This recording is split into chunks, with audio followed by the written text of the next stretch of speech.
Shahu Chhatrapati के.एस.ए. Football लीगमध्ये आजचा पहिला सामना पीटीएम ब विरुद्ध सुभाषनगर फुटबॉल क्लब यांच्यात झाला. सुरुवातीपासूनच दोन्ही संघांनी आक्रमक चढाया केल्या.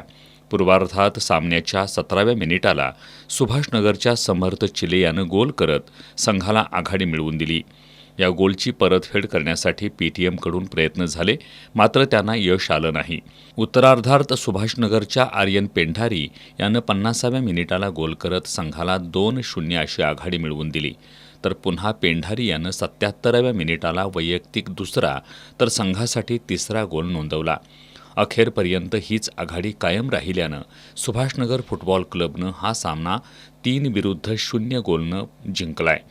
पीटीएम ब संघाकडून गौरव माळी, यश मुळीक, युनुस पठाण, ओंकार देवणे तर सुभाषनगर संघाकडून प्रवीण सुतार, रोहन चव्हाण, यश चव्हाण आदींनी उत्कृष्ट खेळाचं प्रदर्शन केलं. दुसरा सामना बालगोपाल तालीम मंडळ विरुद्ध दिलबहार तालीम मंडळ यांच्यात खेळवण्यात आला.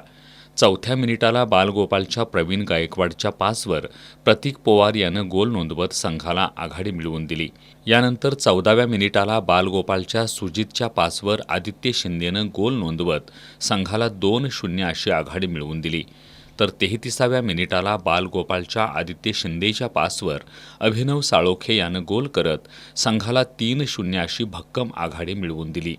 उत्तरार्धात दिलबहारच्या संयम साळोखेनं 68व्या मिनिटाला गोल करत संघाचं खातं उघडलं. तर 71व्या मिनिटाला बालगोपालच्या खेळाडूंनी डीमध्ये चेंडू हातानं हाताळल्यानं दिलबहारला पेनल्टी बहाल करण्यात आली. याचा फायदा घेत दिलबहारच्या प्रथमेश भोसलेनं गोल नोंदवला.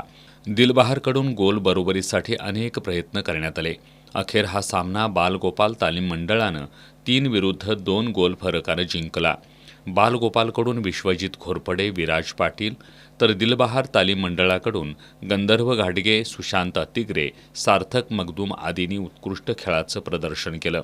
उद्या दुपारी 1:30 वाजताचा सामना प्रॅक्टिस फुटबॉल क्लब विरुद्ध रंकाळा तालीम मंडळ यांच्यात होणार आहे. तर 4 वाजता वेताळमाळ तालीम मंडळ विरुद्ध सम्राटनगर स्पोर्ट्स यांच्यात सामना होईल.